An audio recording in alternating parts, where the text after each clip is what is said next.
नमस्कार दोस्तों, यदि हमारे भारत देश में कोई व्यक्ति सरकार के खिलाफ या फिर किसी नेता के खिलाफ या फिर कोई विपक्षी दल का नेता यदि हनुमान चालीसा या फिर अजान या फिर नमाज पढ़ने के संबंध में यदि कहता है तो हमारे भारत देश में उनके ऊपर राजद्रोह का मुकदमा कायम कर दिया जाता है। आखिर क्या होता है राजद्रोह का मुकदमा? आखिर क्यों सुप्रीम कोर्ट ने इस पर प्रतिबंध लगा कर रखा हुआ है? और राजद्रोह का मुकदमा कहां से आया? क्या वो सही है अथवा गलत? क्या उसको बंद होना चाहिए अथवा नहीं होना चाहिए? तो आज के इस छोटे से वीडियो में हम इसी बात पर चर्चा करेंगे। मोदी सरकार ने सुप्रीम कोर्ट में दाखिल अपने एक नए हलफनामे में बहुत बड़ी घोषणा की है, जिसमें उसने कहा है कि वो राजद्रोह कानून की समीक्षा करेगी और इसमें उचित बदलाव करने के लिए भी मोदी सरकार तैयार है। राजद्रोह कानून अंग्रेजों के जमाने का कानून है।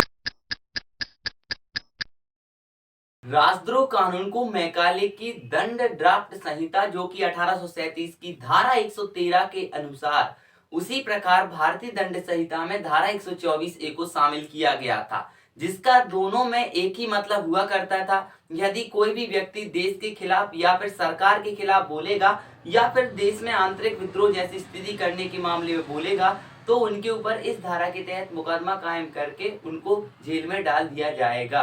राजद्रोह कानून का उपयोग करके अंग्रेजों के द्वारा भारतीय स्वतंत्रता सेनानियों पर प्रतिबंध लगाया जाता था, जैसे कि महात्मा गांधी और बाल गंगाधर तिलक का केसरी को लेकर भी उनके ऊपर राजद्रोह का मुकदमा कायम हुआ। महात्मा गांधी को तो 1922 में 8 वर्ष की जो सजा सुनाई गई थी राजद्रोह के मामले में, लेकिन स्वास्थ्य कारणों से उनको छोड़ दिया गया था।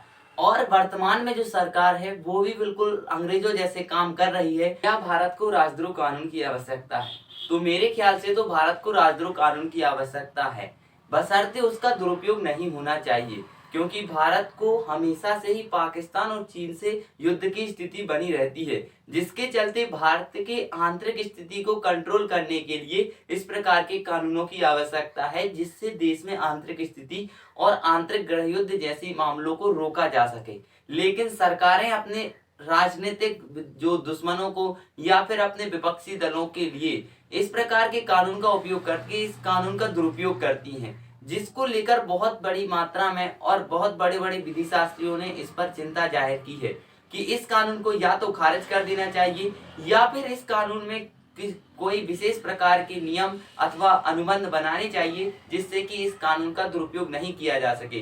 क्योंकि सुप्रीम कोर्ट का मानना है कि इस जो राजद्रोह के मुकदमे कायम होते हैं वो अधिकतम राजनीतिक अथवा विरोधी के द्वारा उनके खिलाफ ही कराए जाते हैं। कोई भी ऐसी जो राजनीतिक पार्टी जो सत्ता में होती है उसके जो नेता होते हैं, उनके जो कर्मचारी होते हैं, उनके खिलाफ राजद्रोह का मुकदमा कायम देखने को नहीं मिलता है। अब ये बात तो हो गई राजद्रोह की, लेकिन अब हमारा भारतीय मीडिया आखिर राजद्रोह को लेकर किस प्रकार सत्ताधारी पार्टी और विपक्षी पार्टियों पर अपनी आलोचनाएं और टिप्पणी करता है। यहाँ पर सोचने वाली बात है कि मीडिया जिसका काम है कि सरकार से सवाल करना, अभी वर्तमान में मीडिया करता है कि विपक्ष से सवाल करता है कि भाई ऐसा नहीं तुमने किया, ये नेहरू की गलती, ये गांधी की गलती, ये क्या है। तो चलिए हम बात करते हैं अभी वर्तमान में 2019 में जब भारत में चुनाव हो रहे थे केंद्र सरकार वाले यानी लोकसभा के, तो सुधीर चौधरी ने कहा कि कांग्रेस पार्टी के जो घोषणा पत्र था उसमें उन्होंने कहा कि हम राजद्रोह कानून को समाप्त कर देंगे।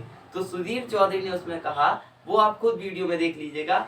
और जब मोदी जी और अर्थात बीजेपी सरकार ने इसके संबंध में बात करी तो सुधीर चौधरी किस प्रकार बाजी पलट गए, आप इस वीडियो में देखिए।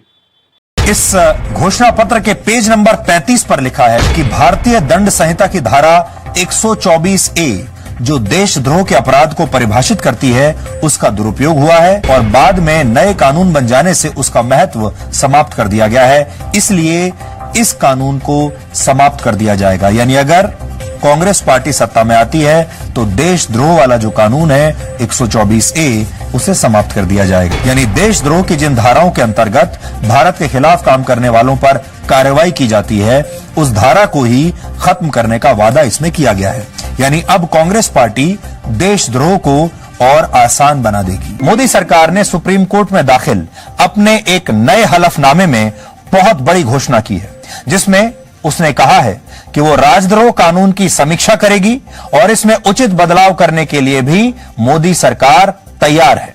राजद्रोह कानून अंग्रेजों के जमाने का कानून है और आज हम आपको यह बताना चाहते हैं कि जो कानून अंग्रेजों ने भारत की आजादी के लिए लड़ने वाले क्रांतिकारियों के दमन के लिए बनाया था, उन्हें जेलों में डालने के लिए बनाया था, उस कानून का आजाद भारत में आज भी कैसे दुरुपयोग हो रहा है। According to the Congress manifesto, army presence in Kashmir will be reduced. There will be no sedition laws anymore, which means everybody is free to abuse India. The Prime Minister has made a personal intervention on the sedition. The centre in an affidavit has made it clear that it has decided to re-examine and reconsider the sedition.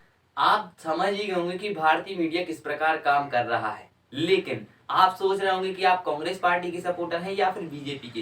तो घंटा फर्क नहीं पड़ता। हम किसी भी party के supporter नहीं हैं, हम एक न्यूट्रल हैं, क्योंकि हम केवल वही बताना चाह रहे हैं आपको कि जिस पर आप विश्वास करते तो आपको किस प्रकार विश्वास करना है।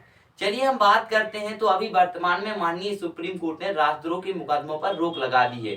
सुप्रीम कोर्ट का मानना है कि जो वर्तमान में राजद्रोह मुकदमे कायम करे जा रहे हैं वो एक राजनीतिक विरोधियों के ऊपर ही करे जाते हैं, और जिनमें से अगर राजद्रोह मुकदमों की बात करें तो लगभग 99% मुकदमे ऐसे होते हैं जिनमें अपराधी को या अक्यूज को छोड़ दिया जाता है, लेकिन 1% मुकदमे ही ऐसे होते हैं जिनमें राजद्रोह की उनके ऊपर का आरोप जो है सिद्ध हो जाते हैं। इसके अलावा जो बेचारे जो 99% लोग होते हैं, अक्यूज होते हैं, वो जेल में रहते हैं 10-10, 20-20 साल, क्योंकि उनकी जमानत नहीं होती है और भी बहुत सारी समस्याएं उनको देखने को मिलती हैं। तो क्या लगता है आपको कि भारत में राजद्रोह कानून होना चाहिए अथवा नहीं होना चाहिए, और भारतीय मीडिया के इस दोगलेपन को आप क्या कहते हैं, हमें कमेंट सेक्शन में जरूर बताइएगा।